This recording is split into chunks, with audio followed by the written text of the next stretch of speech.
Thousands marched to commemorate the killing of Russia's royal family by Bolshevik revolutionaries exactly a century ago. Central Russian city of Yekaterinburg, on the morning of July 17, 2018, saw a procession of people carrying candles, icons, royal family photos, marking 100 years anniversary of the factual end of Russian Empire and Romanov Dynasty.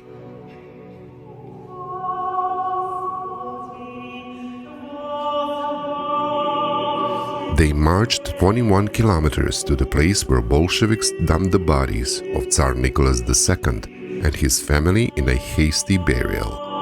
One pilgrim told a reporter, the march began as a tiny procession immediately after the breakup of the Soviet Union. There were only 9 of us on the march back in 1992, he said. Newly built churches marking the spot where the royal family was killed. The church was built on the site in the early 2000s. The house in which the murders took place was destroyed in 1977.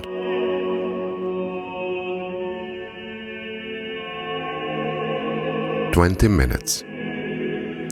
20 minutes took them to finally kill every member of the family. Even pets were killed, all but one. Tsarevich Alexei's dog was wandering around the house at the time, and Alexei is pretty much at the very center of this part of the story. We left off with political background of this tragedy, but behind the curtain, there was personal drama unfolding.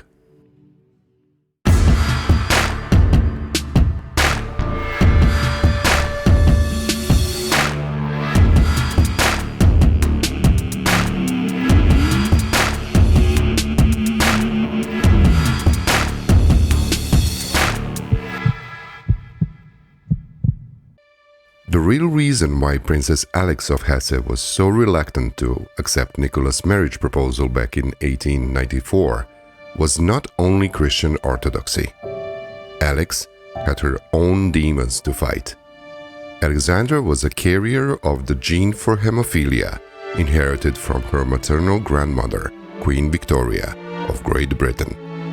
At the time, condition was also known as royal disease, genetic disorder that prevents blood coagulation, therefore making the slightest injury with hemorrhage life-threatening. In her family, this condition was hitting predominantly baby boys.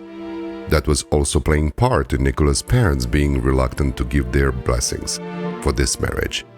By the year 1901, Nicholas and Alexandra Fedorovna had already 4 girls, Grand Duchesses Olga, Tatiana, Maria, and Anastasia. In 1904, they were blessed with Alexei. Finally, the heir to the throne was born. However, soon became apparent that Alexei is suffering from hemophilia. As the result of his condition, Alexei was confined to the bed, even carried from room to room. If he would be going outdoors, it would be in a strictly arranged environment. He didn't socialize much, obviously had solitary childhood. Public appearances and activities were also arranged in a certain fashion to minimize his interactions and possible injury. His pet dog's name was Radost, or Joy in English. The Russian Spaniel joined the family in 1914 and was faithful companion to the emperor's only son until the bitter end. Alexei's condition was a constant source of anxiety for the entire family, especially for Alexandra. Obviously, they provided the best possible medical care available. As the time was passing by, Alexandra and Nicholas started to seek comfort in religion and prayer. That opened the door for one of the greatest manipulators of their time, Grigory Rasputin. He even claimed he cured young Alexei, and in return, he got limitless gratitude and trust of the royal family. Alexandra, for the most part, became increasingly reliant on Rasputin's guidance. He became savior and friend of the family. His background was obscure and questionable, to say the least. He was not a member of Russian Orthodox Church. He was a self-proclaimed healer and a holy man.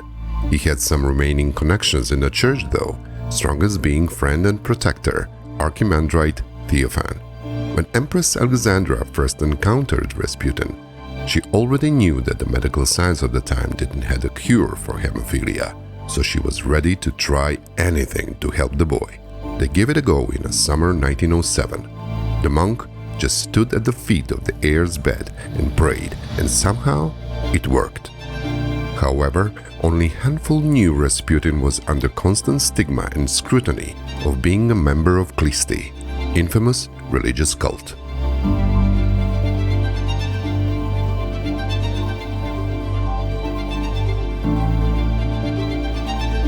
Klisti was an underground spiritual Christian sect, which split from the Russian Orthodox Church and existed from 1645 until the late 20th century.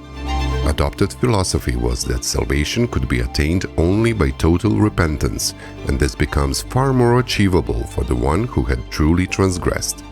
Emphasis is obviously on sin of flesh, so it is believed that Klisti had specific conviction towards fertility and sexuality. Rumors started to spread. Of course, rumor mill was fueled by Bolsheviks. In the midst of World War I and the conflict with Germany, entire Romanov family was portrayed as basically traitors, with Alexandra at the center of it. Being German herself, she was shaped as main villain who is influencing Nicholas, leaking sensitive information and colluding with the German side. She was even linked with initial failures of Russian army at the beginning of the war. Having obscure and very much morally questionable person around in the shape of Rasputin as her first confidant just added to the narrative. Rasputin's late interfering into politics led to his assassination in 1916 by the people close to the throne.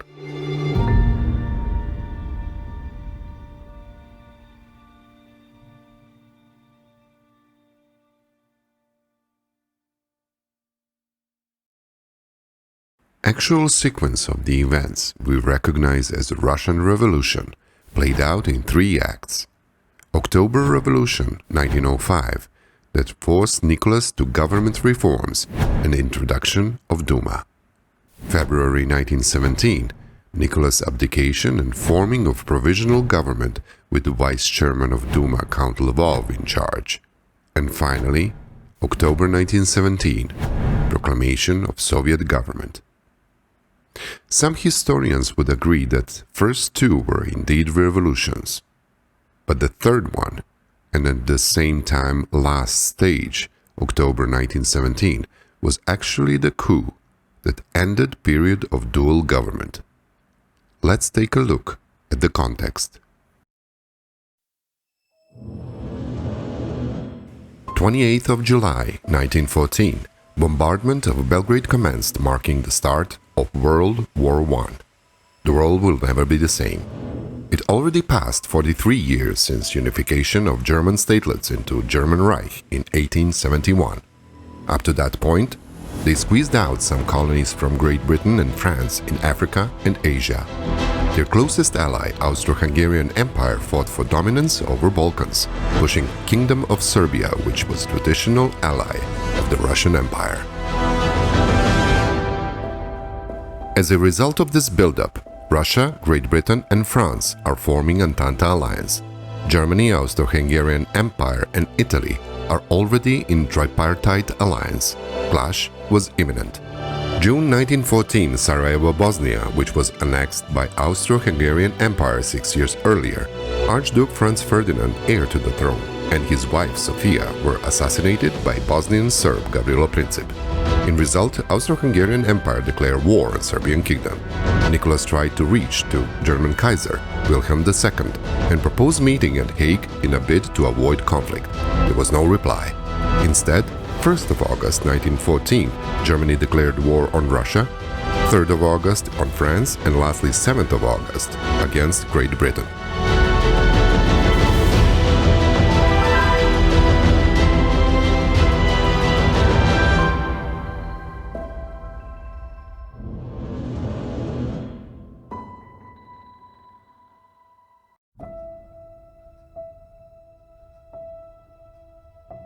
In Russia, meanwhile, people gathered behind their monarch.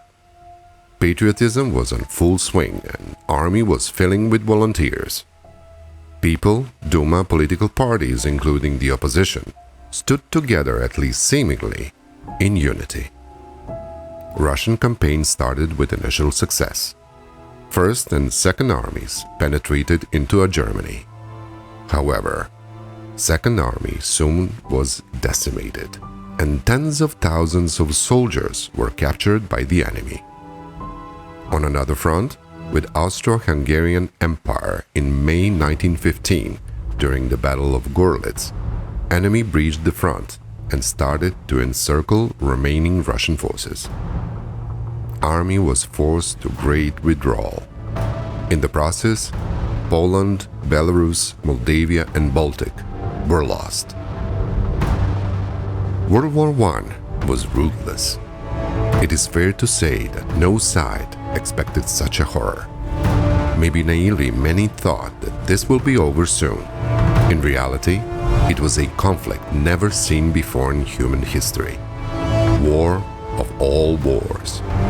New military equipment gave birth of novel military forces and innovative tactical maneuvers. Monstrous artillery, tanks, airplanes, armed vehicles, chemical weapons, all used in war for the first time. Traditional infantries and cavalries seems like easy prey of new weaponry arsenal. Russian forces suffered heavily with supply. Industrial complex was not prepared for the conflict of this duration and this magnitude. They needed to transform and adapt to the new circumstances quickly. Only in 1916 military supply stabilized. Meanwhile, in the Russian mainland, deficit of base products was increasing.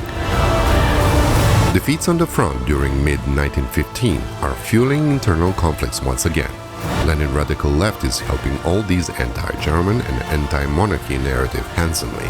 Great Retreat they propagated as an act of high treason that led all the way to the royal family. Biggest target of this narrative was obviously Alexandra and her German ancestry. Up to this day, there was no evidence whatsoever that Empress Alexandra hadn't preserved nothing but allegiance to Russia and her husband, to her last breath. Meanwhile, in factories, under heavy propaganda of Lenin Bolsheviks, working class is reaching boiling point. The second part of 1915 started with big strikes across military production complex, and in the midst of Great Retreat, biggest ammunition factory in St. Petersburg ceased production. Military responded.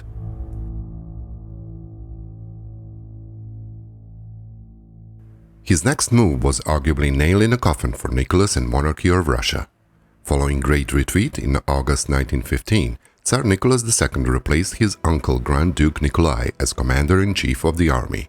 Nikolai Nikolaevich, a grandson of Emperor Nicholas I of Russia, was highly respected and loved by his troops. Natural-born soldier. Nicholas never blamed his uncle for initial defeats openly. In result, he appointed Empress Alexandra to oversee internal affairs, despite her unpopularity among common people growing ever present. Manly but the disconnected decision. Fatal decision. Being in army for almost entire adulthood, Grand Duke Nikolai earned the trust of his generals with his stance and physical appearance of a true leader, but even more so with his strategic prowess. You see, Great Retreat will prove to be not actual retreat, but very clever maneuver to preserve its soldiers, recuperate armies, regroup, resupply, and successfully enter the counter-attack campaign in 1916. Later, vast majority considered enemy was stopped and defeated on Russian front specifically due to Grand Duke Nikolai maneuver. In this darkest hour for the country, Duma didn't do much in helping Empire fight the war. It became place of intrigue, power struggle, and conspiracy against the Emperor. During Great Retreat, ruling parties formed so-called Progressive Bloc.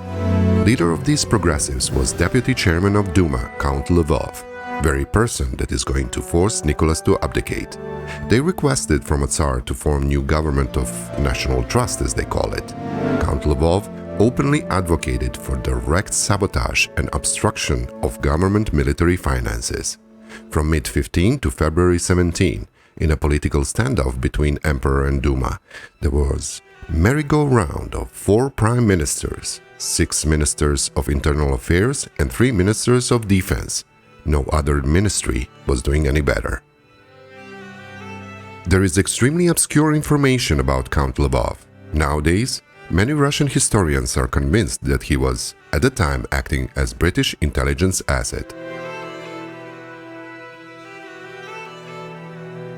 As mentioned before, in 1916, Russian counterattack campaign was in a full swing.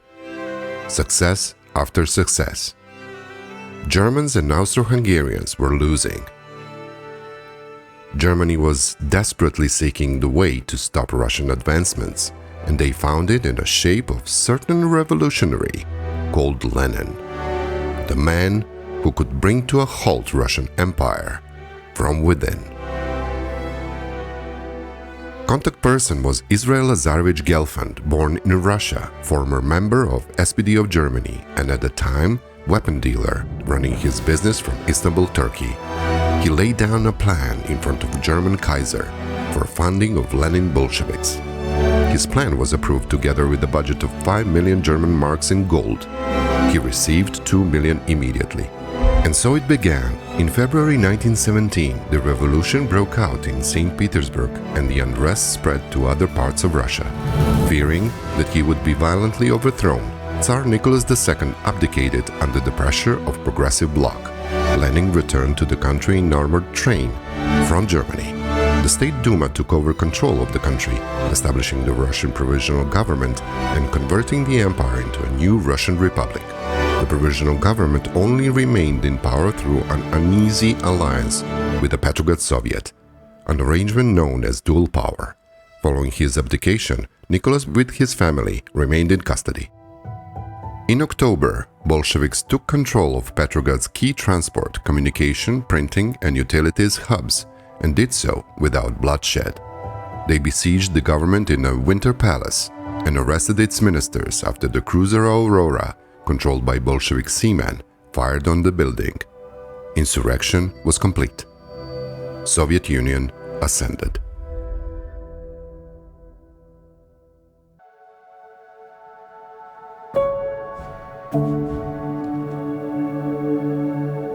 Nicholas had suffered a coronary occlusion only 4 days before his abdication.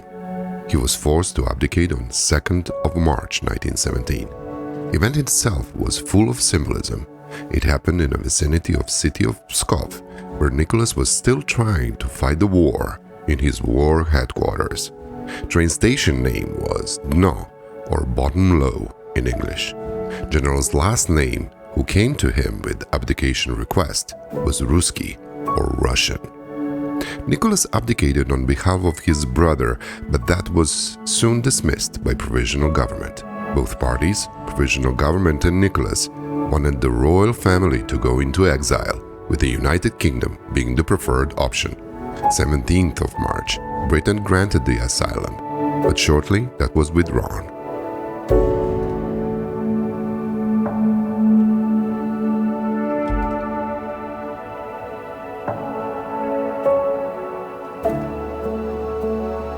Following his abdication, Nicholas with his family remained in Tsarskaya Selo, royal residency at the outskirts of St. Petersburg. In April, they were transferred to Tobolsk, Siberia, for safety reasons. After all hope was lost on asylum in Great Britain, plan was to reach some neutral country via Japan. Following October insurrection, they were moved by the Soviets this time, in the house in the vicinity of Yekaterinburg, where they remained until execution.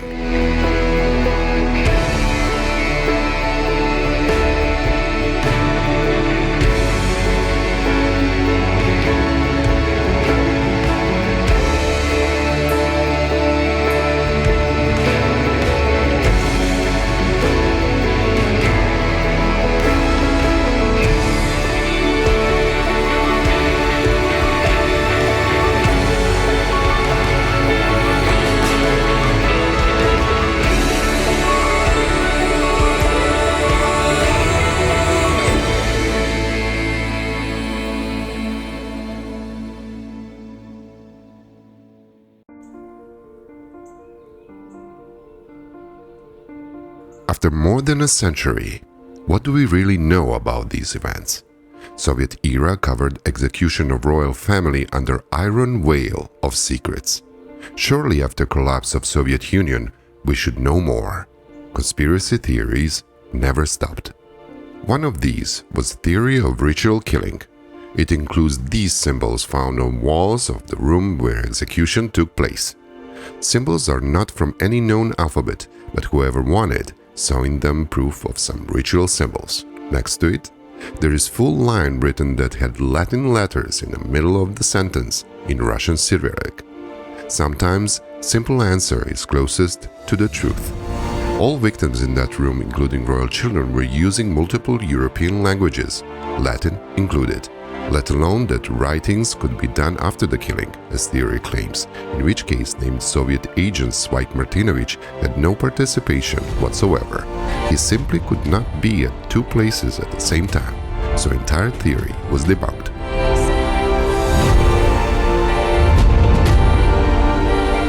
There is one trail, however, that raises eyebrows of Russian historians and analysts nowadays. There is well-documented connection of Lenin and his Bolsheviks with Germany. From the other hand, there is also backed connection between Count Lvov and his progressive bloc with United Kingdom. After February Revolution, provisional government was in constant negotiations with British government regarding possible asylum. No, this is not Nicholas statue in Westminster Palace. King George V has been revealed as key architect in the demise of his cousin Tsar Nicholas II of Russia at the height of the Russian Revolution, after failing to provide asylum to the Russian monarchy. Robert Wilton, born in Cringleford, Norfolk, was the son of a British mining engineer employed in Russia. In 1889, he joined the European staff of the New York Herald, remaining with that newspaper for 14 years and corresponding on both Russian and German affairs. He then took up an appointment as the Times correspondent from St. Petersburg and became known as a keen observer of events in Russia during the last years of the empire. During the World War I, Wilton even served in Russian army and was awarded the Cross of St. George for exquisite bravery. He wrote the first book ever published that is bringing to light the German role in the October Revolution.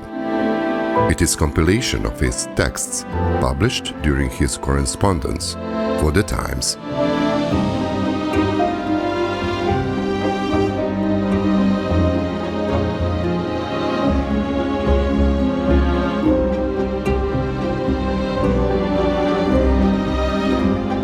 While we are in London, there is one last thing that is pretty interesting. Here, in this house number 96 before Revolution, lived certain Grigory Vasilyevich Chicherin. He was a Marxist revolutionary and a Soviet politician.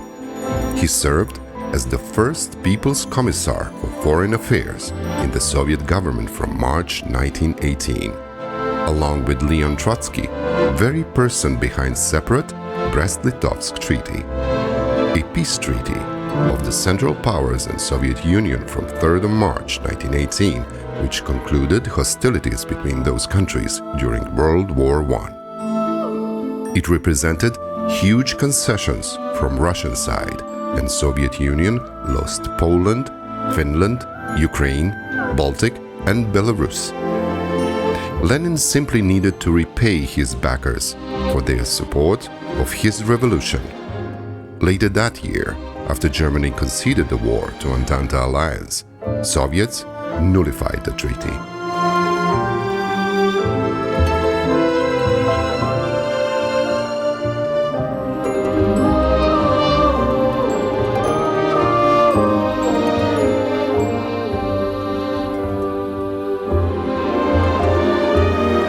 After killing, mutilated bodies of royal family and their entourage were buried on unmarked locations. Following demise of the Soviet Union, there were efforts put in place to find the bodies and organize proper burial. Tricky part? Well, there was no proper archive documentation authorities could find. However, there was this one tiny clue.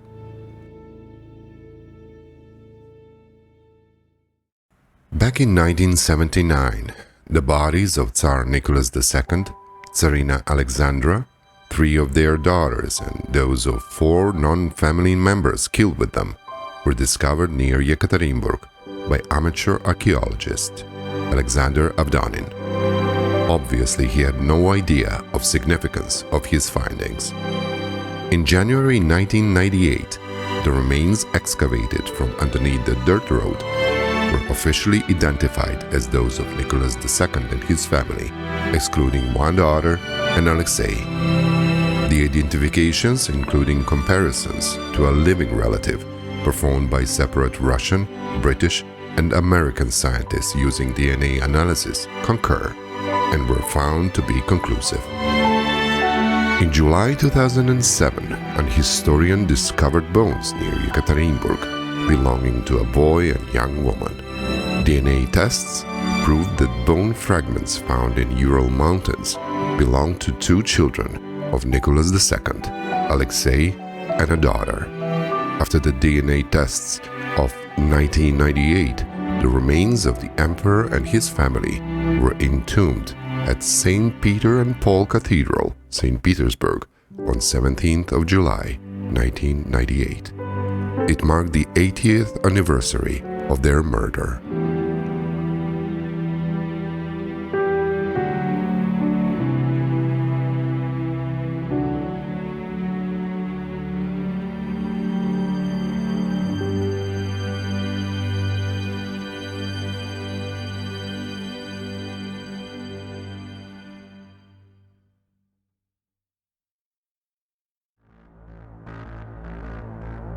And this was my take for this episode.